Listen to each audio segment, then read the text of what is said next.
E aí galera, beleza? Vamos bater um papo hoje sobre o fundo REC11. Esse fundo de papel, né pessoal, eu trouxe para vocês no comecinho do canal, já tem uns 3 meses mais ou menos. Então achei legal trazer ele novamente aqui para a gente verificar como que tá indo, como que a gestão está trabalhando esse fundo, né? Foi um fundo que sofreu bastante aí com a deflação, a gente vai ver mais para frente aqui no DRE do fundo, e também verificar se ele está aí com uma boa oportunidade de entrada, né? Com base, claro, no seu DYF. Beleza? Só um recadinho antes de continuar o vídeo, pessoal.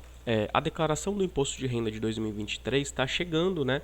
Geralmente a Receita libera o programinha para a gente fazer essa transmissão no mês de março, e março está logo aí. Não sei se vocês sabem, e se não souberem, fiquem sabendo agora. Além de matemático, eu também sou contador, tá? De formação. Inclusive eu deixei aqui o número do meu registro, caso vocês queiram consultar aqui no site do Conselho Federal de Contabilidade, tá? Basta colocar aqui o meu estado, né, de São Paulo, e o número do meu registro, que é SP300-860. Pesquisando aqui, vocês vão ver o meu nome, né, claro, e também a minha situação. Vejam que eu estou ativo, tá? Bom, e eu ofereço, pessoal, 2 tipos de serviço, tá? O primeiro serviço é a declaração completa do IR. É aquela declaração que eu vou pegar os seus informes de rendimento da empresa, do banco, seus investimentos, aluguéis que vocês porventura tenha, enfim, todos os seus gastos aí para abatimento, né, para fins de abatimento com educação, com escola, com notas notas fiscais médicas, enfim, é o primeiro serviço que eu ofereço, a declaração completa do IR, tá? O segundo serviço que eu também ofereço é no caso de, por exemplo, você já tem um contador de confiança,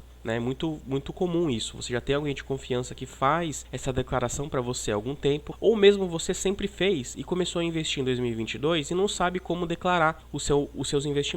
Então, o que eu faço nesse segundo serviço, tá? Eu calculo para você o seu lucro, o seu prejuízo, tanto das ações, né, quanto das vendas. Lembrando que não é um cálculo tão simples, né? Porque a gente precisa ver, por exemplo, no caso das ações, se dentro do mês você ultrapassou o limite de 20 mil reais. Se ultrapassou, a gente precisa calcular o imposto que você deveria ter recolhido no mês subsequente, o preço médio também das suas ações, seus papéis, seus fundos imobiliários, porque é no preço médio que a gente calcula o lucro. Enfim, são várias situações aí em relação ao investimento que a gente precisa se atentar, tá? Então, nesse segundo serviço que eu ofereço, eu basicamente vou fornecer para você uma planilha onde vão ter todas as informações que o seu contador ou mesmo você vão precisar, né, vai precisar para poder realizar a declaração do imposto de renda, tá? Então, basicamente, eu vou fazer todos os cálculos para te auxiliar a prestar essa informação para a Receita Federal. Bom, aqui eu tenho o meu contato, tá? Meu Instagram, caso vocês queiram seguir, inclusive eu posto alguns conteúdos legais lá sobre investimento, e o meu e-mail. Então, se por um acaso você tiver interesse nesse serviço, seja na declaração completa, seja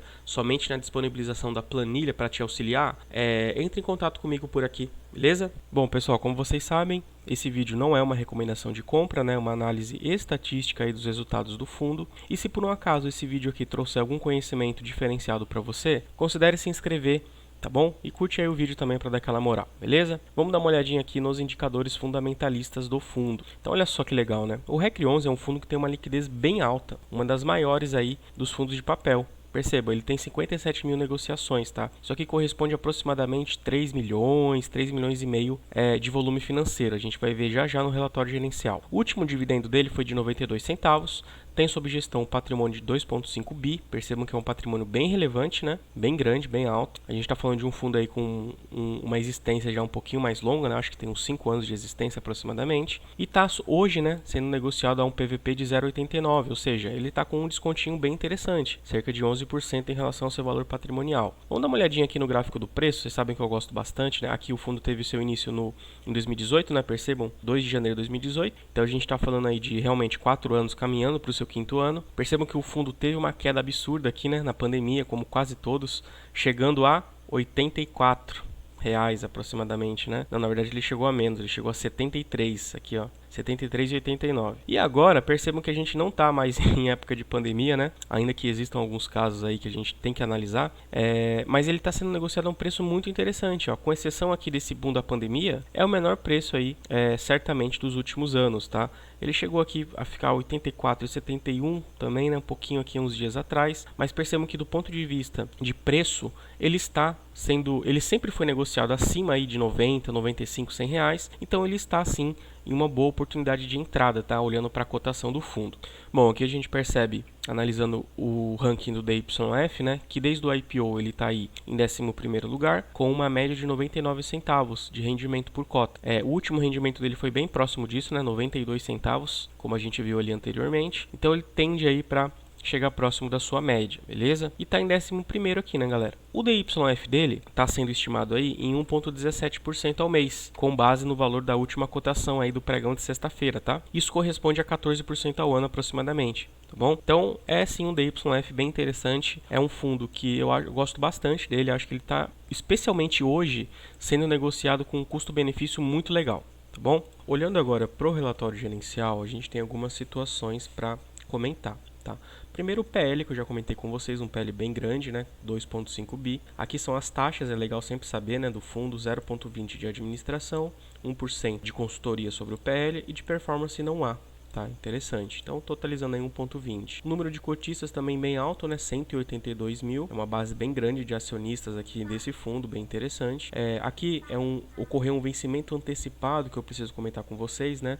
Do CRI Morumbi Plaza. Então, o fundo verificou que houve vários descumprimentos contratuais, inclusive tinham sido notificados, mas não foram sanados pela devedora. Então, ele citou aqui, né? A ausência de recomposição do fundo de reserva, a ausência do pagamento do IPTU dos imóveis alienados fiduciariamente, ausência de pagamento de taxas condominiais do montante de 518 mil reais, enfim, são várias situações aqui, e notificou a devedora aí que deveria pagar o saldo total da dívida, né, de 68 milhões de reais em até 5 dias úteis, tá? E aí, no caso, a devedora apresentou uma contra-notificação informando que a situação atual ocorreu em virtude da pandemia do Covid, né? A gente até entende um pouco esse lado e diz aqui que irá buscar conjuntamente com a securitizadora a melhor solução possível para quitar o saldo devedor do CRI. Então, assim, gente, é um evento ruim? Claro que é, né? A gente não quer nunca antecipar um vencimento, sobretudo por essas razões. Porém, a gente precisa entender que é da essência do fundo de papel estar exposto a esse tipo de situação, né? Então, por mais que seja ruim, até certo ponto é normal que aconteça, tá? Então, assim, né? A dívida desse CRI é de 68, quase 69 milhões de reais, né? Vamos imaginar que o PL do fundo fosse, por exemplo, de 200 milhões de reais. Essa dívida aqui corresponderia mais ou menos a 35% de todo o PL do fundo. Então, assim, nesse suposto caso, nesse hipotético caso, seria preocupante. Por isso é importante que o fundo tenha uma diversificação do seu portfólio. Literalmente, é uma pulverização dos seus CRIs. E a gente vai verificar que esse CRI específico, ele representa muito pouco do PL do fundo, né? E isso acaba trazendo uma segurança para o fundo e para nós cotistas, porque a tendência é que se houver, né, uma redução do rendimento a ser recebido por nós, seja muito pequeno, porque a parcela que esse CRI representa é muito baixa. Aqui, galera, eu achei legal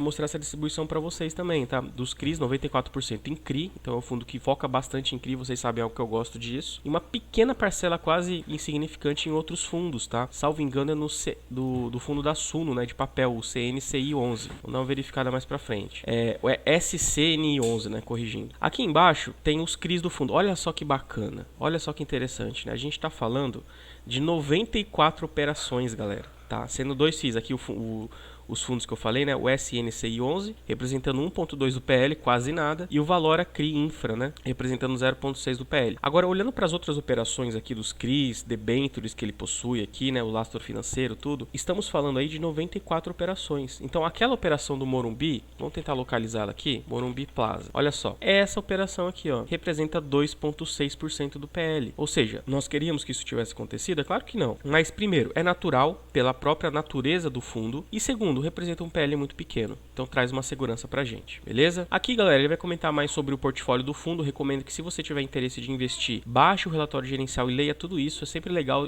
entender, né, a identidade do fundo, entender a composição, o portfólio do fundo, tá? E aqui eu vou descer para os gráficos, da parte mais já finalizando o vídeo, pra gente entender um pouquinho do portfólio. Então, olha só, a maior parte tá atrelada ao IPCA. A gente está falando aí de 77%, né, atrelado ao IPCA. Percebam que 48% é IPCA puro e 29% protegido contra a deflação. Então perceba que a maior parte aqui do IPCA não é protegido. E essa é uma das razões pelas quais o fundo entregou dividendos muito ruins no mês de setembro, outubro e novembro, salvo engano, tá? Ele também tem uma parcela em CDI, 18%, e uma parcela em GPM, 3%, tá bom? Aqui o risco dos CRIs, né? Já falando um pouquinho do risco, né? A gente vê que 66% é corporativo, 34% é pulverizado. Olhando aqui para a taxa de juros, a gente percebe que o IPCA, ele tem uma taxa média de aquisição de 7,86%, né? Interessante, uma taxa mediana aí, faz jus à característica do fundo, né? A gente está falando de um fundo aí mirror risk. E o CDI, que também representa uma parcela interessante do portfólio, né? 18%, tem como taxa de juros uma taxa média, né? De 4,74%, também um valor bem condizente com a característica do fundo.